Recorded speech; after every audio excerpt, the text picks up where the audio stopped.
is sent out the back to an inspection depot. You're just going to follow me right up the back? Right.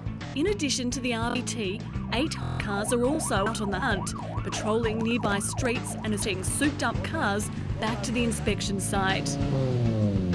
All of the cars that are brought in are inspected by the police, the Roads Authority and the EPA. They're looking for possible illegal modifications. They're checking the window tinting, the tyres, and of course they're checking for noise, and some of them are very loud. What an absolute waste of taxpayer money. How many cops have we got here tonight? Inspector Stephen Greer is running the operation. He says the drivers can complain and whinge all they like, but the reality is, if their cars are legal, they won't be in trouble. If people are out there doing the wrong thing, they will be issued with infringement notices, and if their car is legal, they have nothing to worry about. A lot of cops, a lot of police car, a lot of personnel. I mean, seriously, what a joke. This car is given the OK, but the driver is far from impressed. Lucky they didn't find the drugs, hey boys? The main complaint about souped-up cars is noise. During the checks, the Environment Protection Authority connects the device to the exhaust and measures exactly how loud it is. They've had a noise level of 105 decibels. 90 decibels is the limit. Yep. So it's $500 with no points off your licence. It's not a good night for the driver of this RX-7. Not only is his car too loud, it's also too low and the wheels are too big. But he's not alone. The defect notices are running hot all night. From the EPA's perspective, we've had 18 vehicles inspected. Out of those 18, 16 of those vehicles have gone over the legal limit. Did you know that it was too noisy? Yeah? But hoped you wouldn't get caught? I probably knew I'd get caught tonight.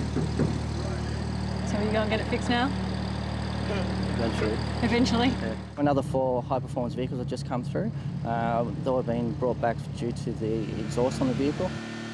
This driver says it's his first drive to the area. Fortunately, his girlfriend is very understanding. Our 3-year anniversary, so something different. He gets a minor defect notice and they're back on the road. This white Nissan Silvia, however, is in all sorts of trouble. It's done for a high-range noise breach, for being too low and having the windows too dark. With the window tinting, they're supposed to have 35% light come through the front windows.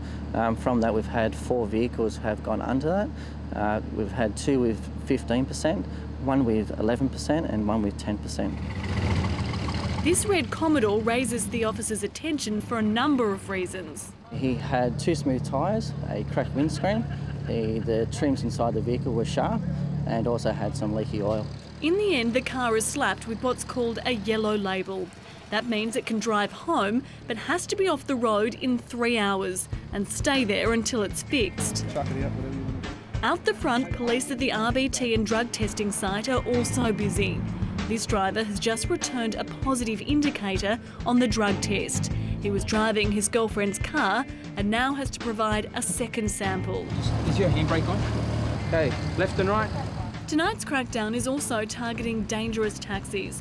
Drivers who are out working, even though their cars don't meet basic safety standards. You've got 3 days to fix that. Okay, you get that signed off. 6 taxis in total are brought in and issued with defect notices, mostly for faulty headlights. Your first notice is for not having your worksheet. $75 fine, no points. Okay? The second one is having a defective headlight. A $99 fine. One is also given a yellow label and ordered to head straight back to the base.